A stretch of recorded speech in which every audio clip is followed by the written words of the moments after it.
Universo Épico no ar, e no programa de hoje vamos bater um papo sobre o folclore brasileiro. E para essa conversa já está aqui conectada comigo Januária, ela que é escritora, jornalista. Januária, vamos falar então sobre o seu livro, o Abecedário, né, sobre o folclore brasileiro. Conta um pouquinho para a gente aí, né, desse trabalho de você reunir esses personagens.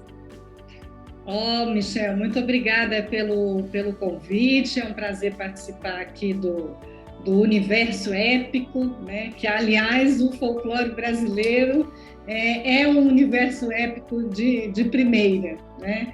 Então, o meu livro chama-se Abecedário de Personagens do Folclore Brasileiro. É um livro que foi publicado pela FTD Educação e as edições Sesc São Paulo. E no livro eu reuni 141 personagens do nosso folclore. Os personagens que a gente considerou mais significativos, por região, por origem. Então tem indígena, africano, oriental, europeu, e pelas regiões brasileiras, né? Porque o nosso país é tão grande que às vezes o mesmo personagem tem nomes diferentes dependendo da região onde ele está, né? E tem histórias também diversas. A magia do folclore é exatamente essa, né? A gente conta um conto e aumenta um conto. São histórias de tradição oral que estão aqui no imaginário do povo brasileiro desde que a gente se constituiu como povo, né? Então a gente tem registros aqui no livro de personagens que o padre Antônio Vieira viu aqui, padre José Anchieta, né? Desde o nosso descobrimento, que estão na nossa tradição desde sempre.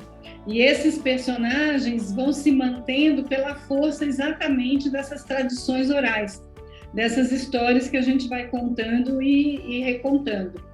A ideia do livro foi tentar preservar essa cultura, porque se ela é oral, aos poucos ela vai se perdendo, vai morrendo, né? Ainda mais na contemporaneidade que a gente vive, com celular, com internet, né? Vai se perdendo essa tradição da gente se sentar, né, ao redor de uma roda, ao redor de uma fogueira e contar essas histórias. Então a ideia foi reunir esses personagens nesse livro.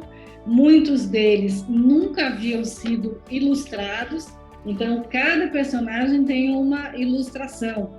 O César Berge fez esse trabalho magnífico, né, de retratar esses personagens. Então a gente tem um registro que a ideia é deixar exatamente para essas novas gerações, e a gente tem sido realmente muito feliz nisso, porque a gente tem visto muitos jovens, muitas crianças se reaproximarem do nosso folclore. E aí, para reunir esses mais de 100 personagens, né? Eu sei que tem ali uma vasta fonte, né, de 500, mais de 500. Qual recorte que você usou para selecionar esses mais de 100, 140 aí? Pois é, a gente tem uma riqueza imensa, né? Mais de 500 personagens, tem para todo gosto, tem de todo jeito. Então, a ideia era fazer um livro, sei lá, a gente tem umas 450 páginas, e por ordem alfabética, exatamente para contemplar as várias letras, né? E aí utilizamos esse critério de tentar tanto colocar os mais conhecidos, como apresentar os desconhecidos e também colocá-los em diferentes regiões, diferentes origens, tentar fazer um mapeamento o mais diversificado possível. A gente tem muito pouca coisa, né, nesse sentido aqui no Brasil. A gente tem o trabalho do Câmara Cascudo, que é um trabalho mais acadêmico, né, mais de pesquisa, e a ideia é que cada verbete desse também conta a história do personagem. Então, não é só dizer de onde ele é, como ele chama, né, uma coisa mais enciclopédica. Não, a ideia também a dizer, olha, a história dele é assim, é assado, né? Na região tal ele tem essa característica, na outra ele já é um pouco diferente.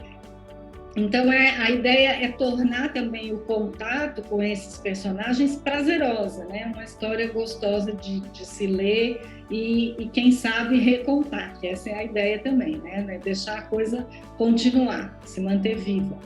Januária, e aí nessa imensa lista, né? Só tem personagem sombrio, do mal, ou tem personagem também fofinho?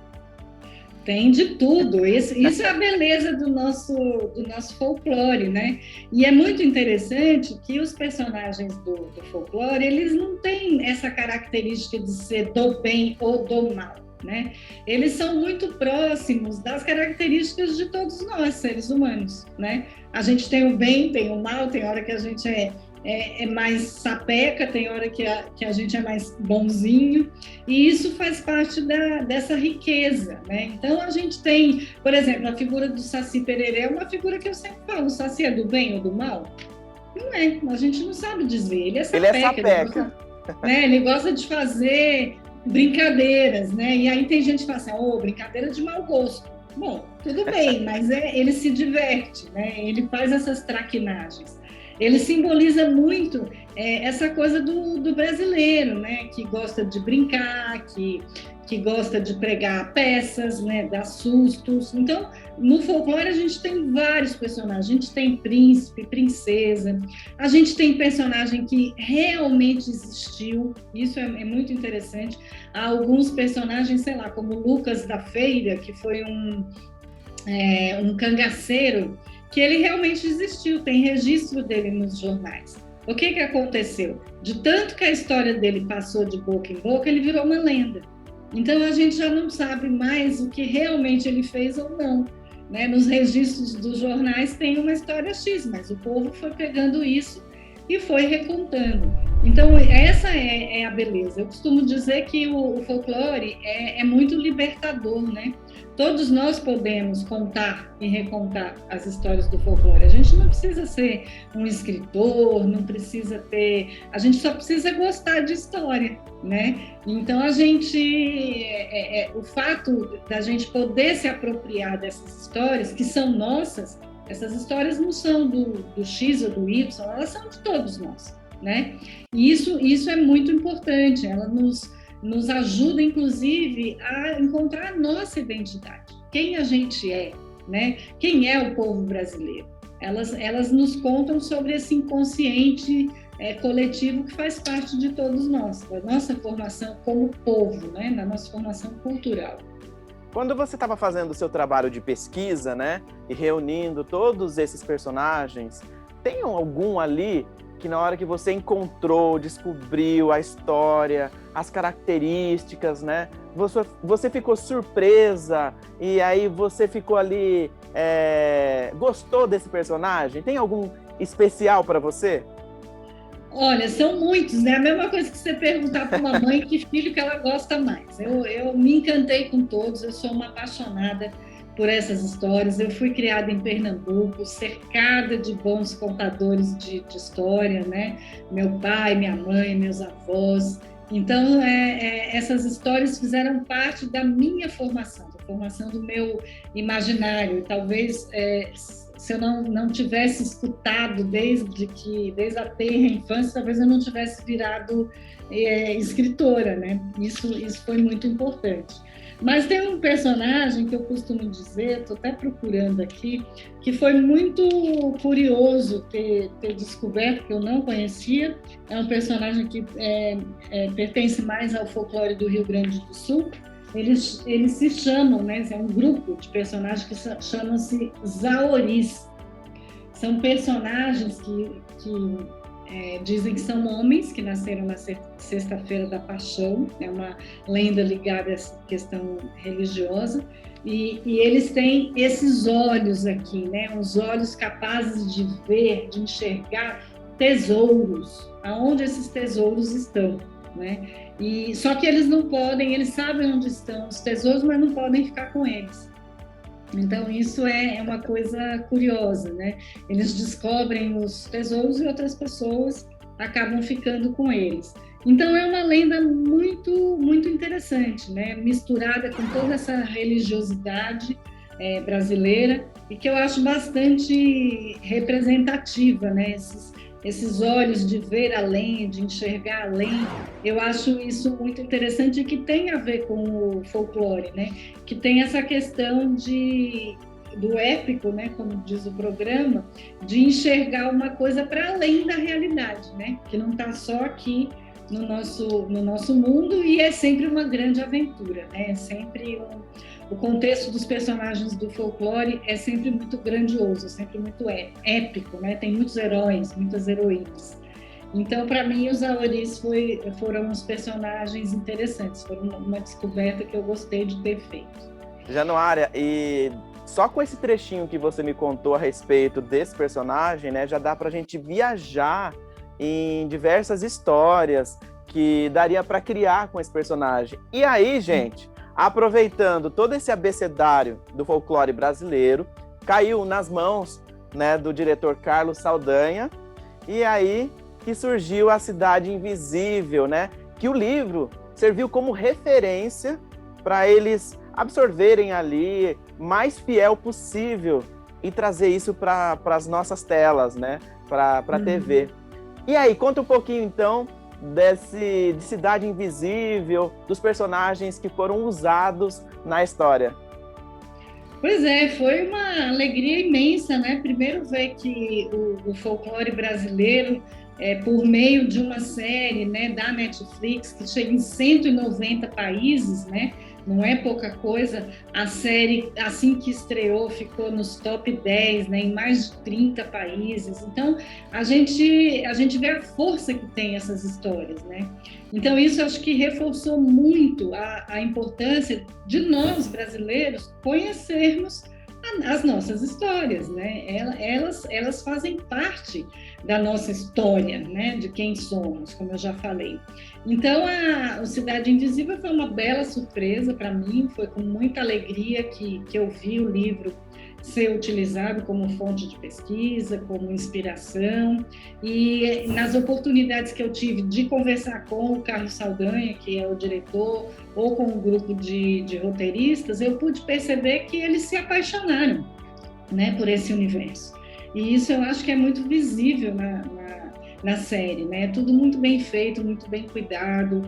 Eles tiveram realmente um respeito muito grande por essas tradições, né? Por essas histórias. Então, o tempo todo checando se isso tinha a ver realmente com as definições do folclore. Isso é admirável. E eu acho que a paixão deles conseguiu contagiar as pessoas ao redor do mundo, né? E hoje em dia, com certeza, a gente tem muito mais gente gostando, conhecendo o nosso folclore do que antes da série. Então, acho uma iniciativa maravilhosa. Eu sei que eles já estão preparando aí a segunda temporada, né? Então, é esperar para ver.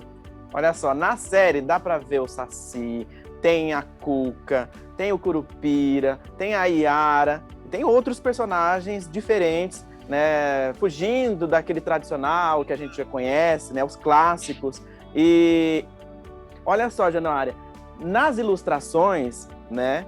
Que foram feitas pelo César, você tem ali uma ideia do personagem. E na tela, né, com pessoas, né? Como que foi para você enxergar esses personagens, né? Muito diferente? Nossa, nem fale, é uma surpresa admirável, né? Os atores todos muito bem escolhidos, né? A gente tem uma Iara preta, né? Que quebra também todo essa expectativa da sereia e tal. Ela é muito brasileira, né? Uma atriz muito linda. A própria Cuca, né? Que a gente tinha uma referência que o Monteiro Lobato nos legou, né, do jacaré, e aí aparece uma moça linda, né, que é a Alessandra Negrini, muito bem caracterizada. O Curupira é maravilhoso, né, e o Saci, todos eles, né. Então, para mim, foi o próprio Tutu Marambá. Imagina, o Tutu era um personagem que eu jamais imaginei, né? O ator é enorme, é grande, é ruivo. Então, eu achei que eles foram muito felizes na escolha do elenco e acho que isso trouxe ainda mais alma, né?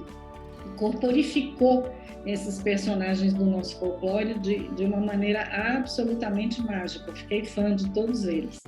A gente ficou com dó porque muitos morreram, né? Na É primeira verdade. temporada. Então, tem uma campanha aí para o Saldanha ressuscitá-los. Eu não sei como é que ele vai fazer isso. Ai, Vamos por ver. favor, né? Tem personagem lá que não podia ter morrido. Eu espero que ele retorne. Pois é, como eles são personagens do folclore, não é difícil ressuscitar, né? Tudo Ai, é possível. que bom. E aí, dá para... Já tem programado aí um livro 2, 3, porque conteúdo tem, né? Conteúdo tem. Pois é, então, a gente está tendo pedido já faz algum tempo, né? Então, acho que agora a editora resolveu se animar e vamos preparar aí mais conteúdo, né? A gente tem, além do abecedário, a gente tem 4 livros destinados às crianças, né? Faz parte de uma coleção que chama Coleção dos Personagens do Folclore Brasileiro. Então, essa coleção é lançada pela FTD Educação, tem sido adotada nas escolas, o que deixa a gente bastante feliz, porque o folclore também é um tema que normalmente a escola trabalha lá em agosto, por causa do Dia do Folclore, e pronto, né? Então, a ideia de lançar os livros, que também trabalham com verbetes, mas trabalham com famílias, né? O Saci e os Taquinas, a Loira do Banheiro e as Assombrações. Então, a gente dividiu, o folclore tem isso de bom, os personagens podem ser compostos como famílias, né? Então, essa ideia agradou bastante as crianças, né? Então, a gente tem a ideia também de continuar fazendo livros para as crianças, porque é muito importante que elas cresçam também conhecendo esse que é o nosso patrimônio material, o maior que a gente tem nesse país, né? Então, vamos lá, estamos trabalhando. E todo esse trabalho, essa dedicação, né, lhe rendeu 2 prêmios Jabuti. Pois é, o prêmio Jabuti não ganhei por causa do folclore, né? Mas ganhei com outros livros. Mas, assim, é isso, é uma carreira que eu construí como escritora, que no fundo é isso, eu sou uma contadora de histórias, né? Então, acho que hoje tenho mais de 60 livros publicados e é uma trajetória que eu construí por isso, pela paixão, né, de contar e recontar histórias, né? Então, os 2 prêmios Jabutis, acho que foram um reconhecimento, né, de toda essa trajetória, tentando fazer, né, colaborar de alguma maneira para que os brasileiros, né, a maior parte dos meus livros é para criança e jovem, né, para que eles se interessem, para que eles leiam e conheçam um pouco mais da nossa cultura. Januária, quando o papo é bom, passa rápido. Eu tenho certeza que o pessoal de casa adorou, gostou, porque eu tô fascinado. Eu amei esse livro que você trouxe pra gente, o Abecedário do Folclore Brasileiro.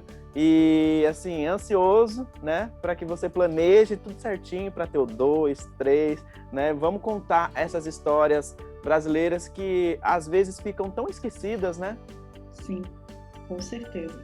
Bom, e para a gente não esquecer, você aí de casa vai fazer o seguinte, vai anotar agora esse recadinho que a Januária vai passar. Januária, o pessoal de casa que ficou interessado em adquirir, em ler o livro, conhecer as outras histórias, como é que faz? Tem rede social, tem site, como é que eles te encontram? Pois é, eu tenho um site que chama www.entrepalavras.com.br. Eu estou lá também no Facebook, Januária Alves, no Instagram, Janu_Alves. Estou no Twitter também, no LinkedIn. É só procurar e ir seguindo as novidades. Tenho feito muita palestra, live, é gostoso. Eu falo que me convida, eu vou, porque para falar desse assunto eu tenho sempre muito ânimo. E quem quiser comprar o livro, o Abecedário está à venda tanto no site da FTD Educação, como no site das Edições Sesc.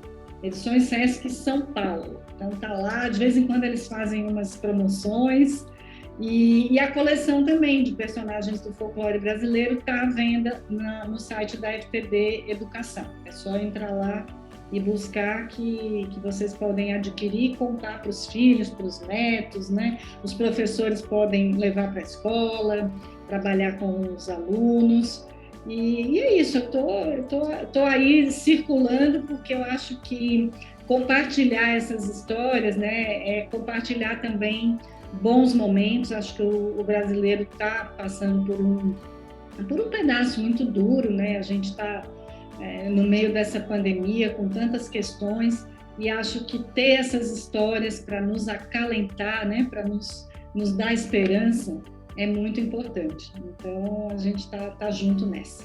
Com certeza. E olha só, já vou deixar o convite feito, hein? Livro novo, liga para nossa produção, manda um WhatsApp, um e-mail e volta aqui compartilhar com a gente, combinado? Combinado, com o maior prazer. Com o maior Fechou. prazer. Eu agradeço o espaço e a oportunidade de divulgar o trabalho aqui no programa. Muito sucesso sempre. Ponto final no Universo Épico. E olha só, na próxima semana tem muito mais. Tchau, tchau.